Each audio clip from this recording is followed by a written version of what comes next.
Assalamualaikum warahmatullahi wabarakatuh.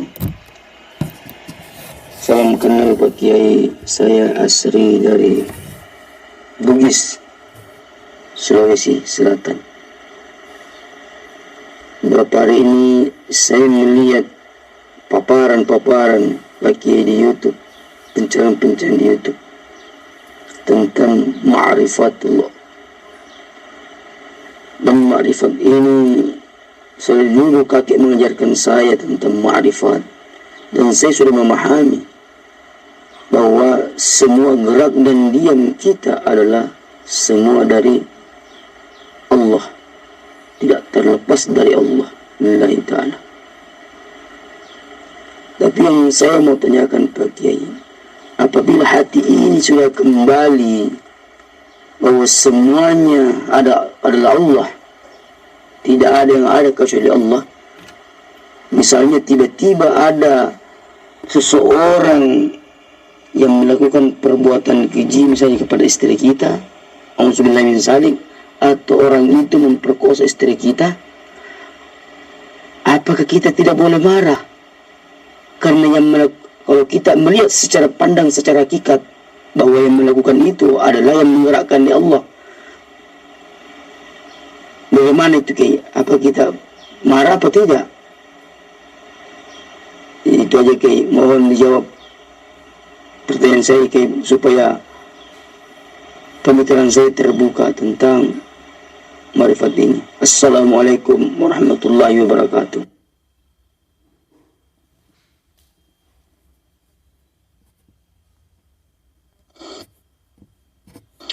Alhamdulillahirrabbilalamin. Salam kenal juga buat saudaraku yang di Bugis, yang mana pertanyaannya, bila hidup ini Allah, bila tak ada sebiji zarah pun kekuasaan manusia, apabila kita menyaksikan seumpama na'udzubillahi min dzalik, istri saya dijahilin orang lain, atau orang lain yang dizalimi oleh orang lain, diperkosa orang lain, apakah kita apa yang harus kita kerjakan kalau kita sudah mengetahui semuanya Allah? Nah, jadi apapun yang berlaku pada diri kita, maupun kita marah, tetapkanlah marah itu marahnya Allah. Apapun yang terjadi pada diri kita sebagai penyaksi kejadian itu, bagi manusia yang normal ya wajib marah. Hanya orang gila tok yang menyaksikan semua itu diam saja. Jadi apapun peristiwa yang mengenai hati kita, marah, diam, tetapkanlah marahnya Allah, tetapkanlah diamnya Allah. Terkadang spontanitas keakuan diri manusia kita keluar. Nah, setelah diri kemanusiaan kita keluarkan, kita cepat sadar, oh ternyata semua yang memberlakukan ini semua, marahku tadi kepada orang itu ya karena Allah, bukan karena diri kita. Tidak terimanya hati, oh ternyata ya juga Allah, bukan diri kita. Bagaimana mungkin kita bisa marah? Bagaimana mungkin kita bisa diam? Tanpa hidup, tanpa Allah.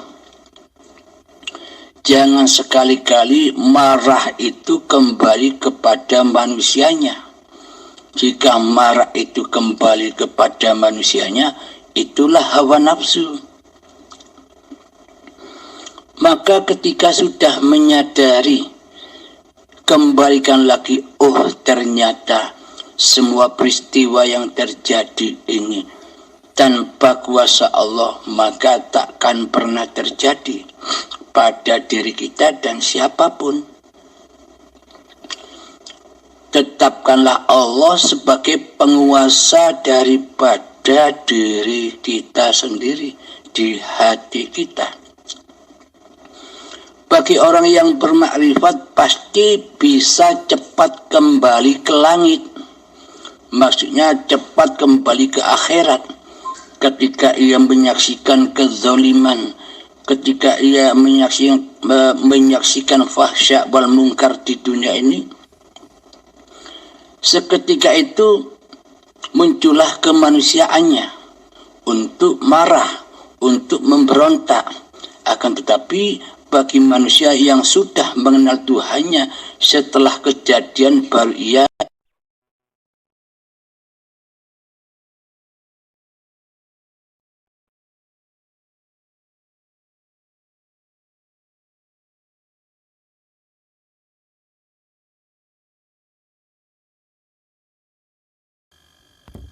bagi manusia yang sudah mengenal Tuhannya, setelah kejadian baru ia naik ke langit lagi, menyadari bahwa semua yang terjadi ini karena Allah, bukan karena siapa-siapa.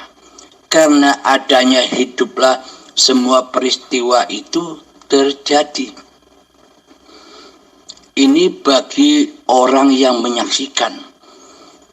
Terus bagi orang yang dianiaya, bagi orang yang mau diperkosa, tentunya ia membela dirinya sebagai rasa kemanusiaannya.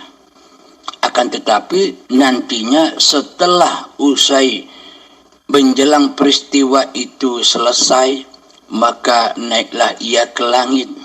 Maksudnya ia menyadari bahwa semua keadaan atau peristiwa yang menimpa tiap-tiap diri manusia adalah kuasanya Allah, kudrat dan iradahnya Allah, ketetapan Allah. Jadi apabila ada kesedihan, apabila ada penyesalan, hal itu tidak berlarut-larut lama. Hanya sebentar saja. Itu bedanya orang yang makrifat dan yang belum makrifat. Kalau yang belum makrifat, rasa dendamnya, rasa marahnya, rasa bencinya, rasa sedihnya akan berlarut-larut lama, abadan abada, hingga waktu yang ditentukan. Ini bagi manusia yang dianiaya. Bagi orang yang menganiaya, ini dalam sudut pandang orang yang menganiaya sebagai pemerkosanya, tidaklah mungkin di hatinya kembali kepada Allah, bahwa Allah lah yang melakukan ini. Tidak mungkin. Jika Allah berkuasa atas diri manusianya, hal keji dan mungkar tak akan terjadi. Karena masih wujud diri manusianya yang mentuhani hidup dan badannya, semua apa yang dilakukannya pasti jatuh ke dalam fahsya wal munkar. Karena di dalam hatinya tidaklah bertuhan, kecuali mentuhankan hawa nafsunya sendiri. Ketika hawa nafsu, ketika kewujudan kehidupan diri manusia kita menguasai singgasananya hati, semua kehendak, daya upaya dan ikhtiar, bahkan kuasa dan kekuatan, semuanya kembali kepada yang fana, yakni kembali kepada dirinya sendirilah yang berkuasa atas apa yang dilakukannya. Karena manusia yang belum mengenal Allah, maka bekas-bekas kejadian itu akan diingat-ingatnya sampai akhir hayatnya, akan menyiksa dirinya sendiri.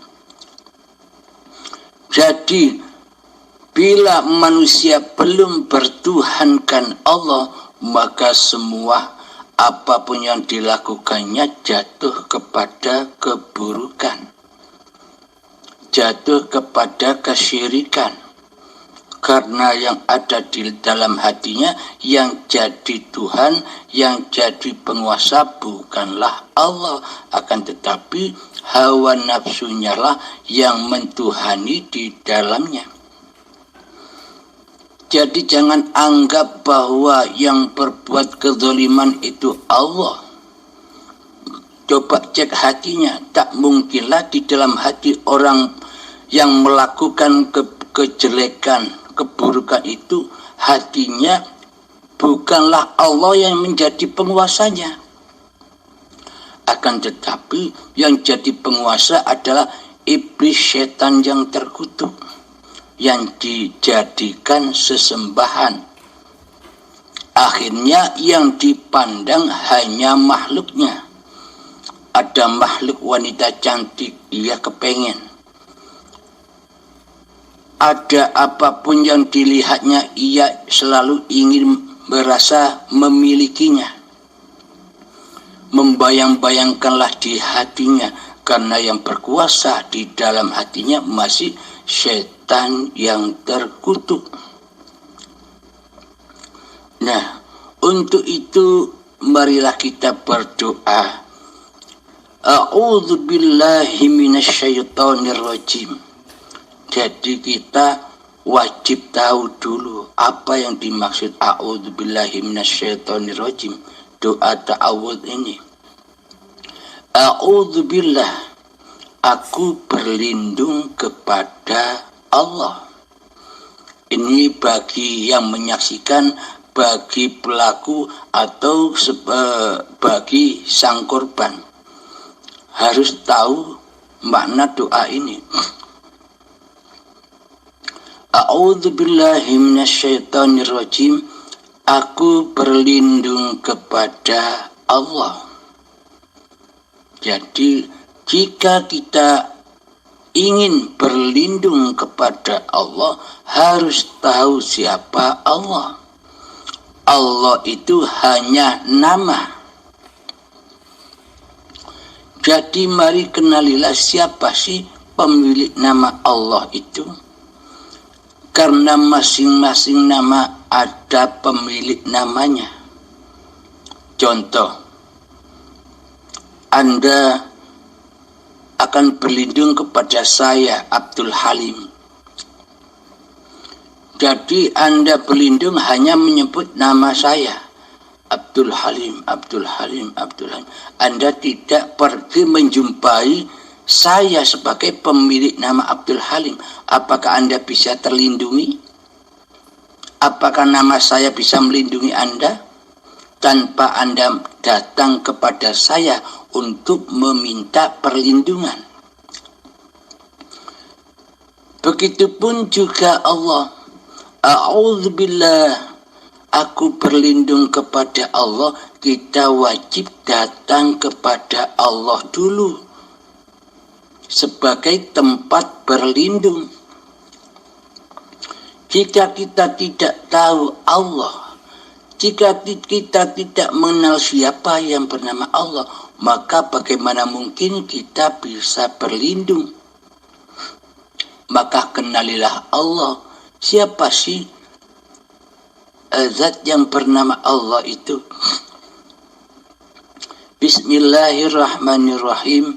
Allahu la ilaha illa huwal hayyul qayyum. Allah tiada Tuhan yang berhak disembah kecuali Dialah hidup yang kekal lagi terus menerus menghidupi seluruh ciptaannya. Jadi Allah itu adalah hidup yang selama ini kita akui sebagai hidup manusia kita.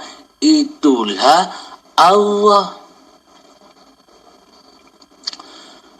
Lalu bagaimana mungkin kita bisa berlindung kepada Allah sementara selama ini yang berposisi, yang mengaku menjadi Allah adalah diri kita sendiri, karena seluruh sifat-sifatnya Allah sudah kita akui sebagai sifat diri manusia kita.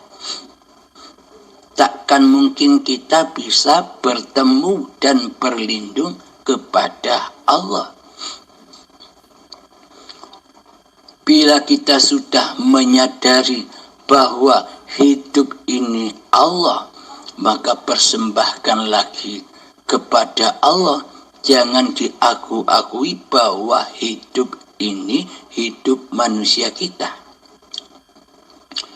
Setelah kita mempersembahkan kembali bahwa hidup ini Allah, maka matilah diri manusia kita tenggelam di dalam hayatullah.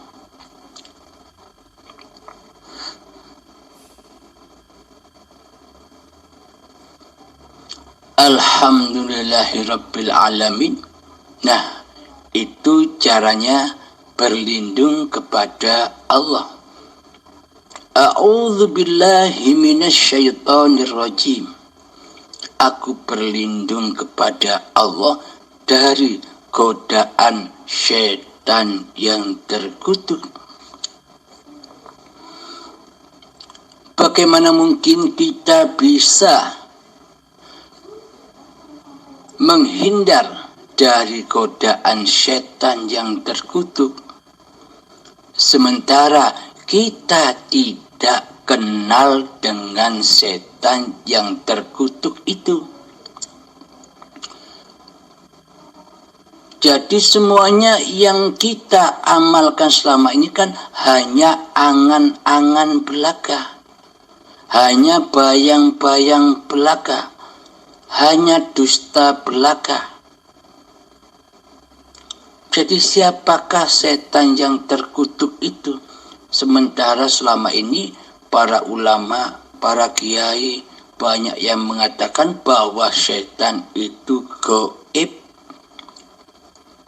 Lah mana mungkin kita bisa terhindar dari godaan setan yang terkutuk sementara setan kita tiadakan, setan kita gaibkan di hati kita. Jadi untuk berlindung dari godaan setan yang terkutuk, maka nyatakan dulu setannya, adakan dulu setannya, wujudkan dulu setannya, baru kita bisa berlindung, bisa berperang melawan setan yang terkutuk. Sesungguhnya siapakah setan yang terkutuk itu? Allah menyebutkan di dalam Al-Quran bahwa setan itu adalah musuh-musuhmu yang nyata, bukan gaib. Bila kita masih menyangka setan itu gaib, maka kitalah yang jadi setannya. Siapakah setan yang terkutuk itu yang wajib kita perangi? Setan yang terkutuk yang wajib kita perangi yang selama ini menggoda anak cucu Adam adalah nama diri manusiamu sendiri di hatimu yang selama ini mentuhani, yang selama ini menjadi penguasa hatimu. Itulah yang dimaksud setan yang terkutuk. Bagaimana mungkin kita bisa berlindung dari godaan setan yang terkutuk sementara yang jadi setan yang terkutuknya adalah diri kita sendiri selama ini?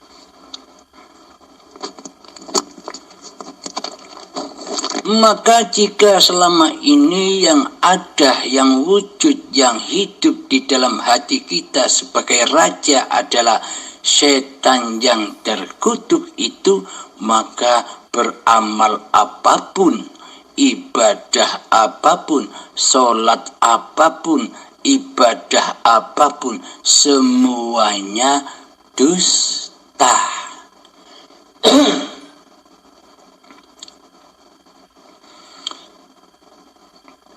Maka semuanya apapun yang kita lakukan, baik ibadah, baik sholat, baik apapun yang kita kerjakan, pasti diakui oleh setan yang terkutuklah yang melakukan.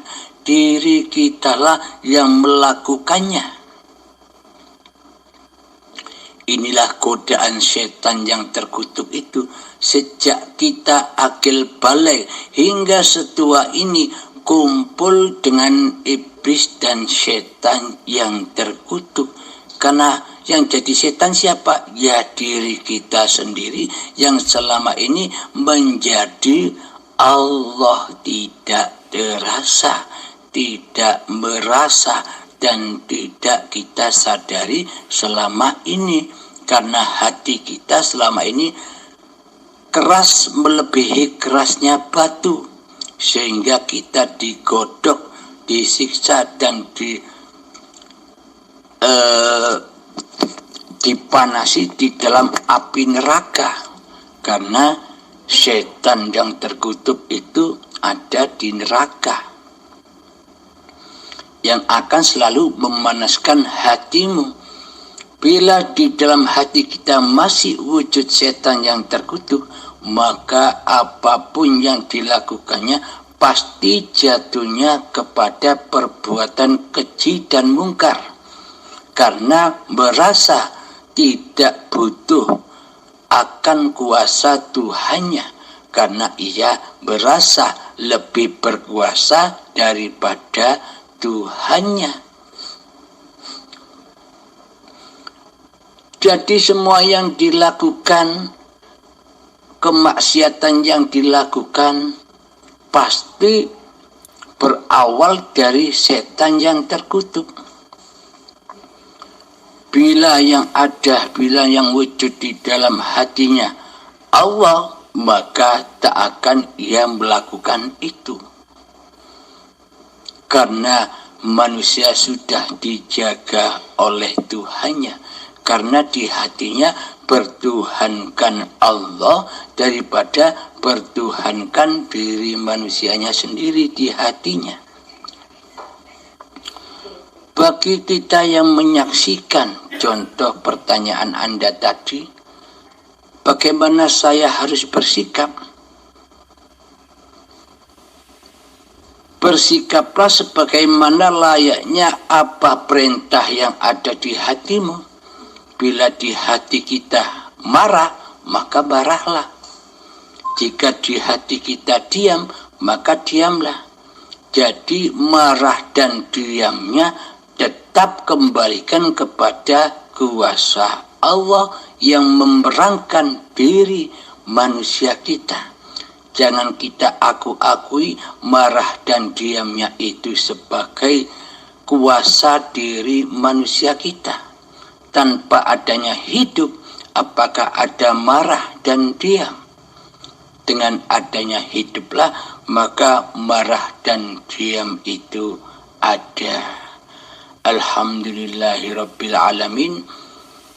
Semoga Anda bisa memposisikan hati setelah mendengar apa yang sudah dipaparkan.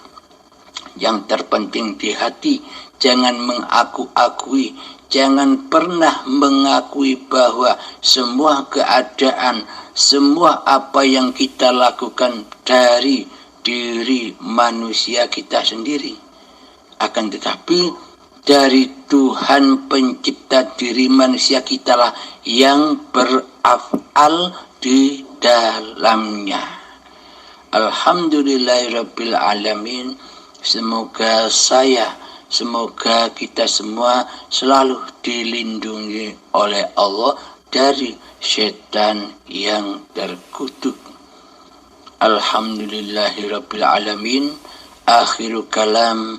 Assalamualaikum warahmatullahi wabarakatuh.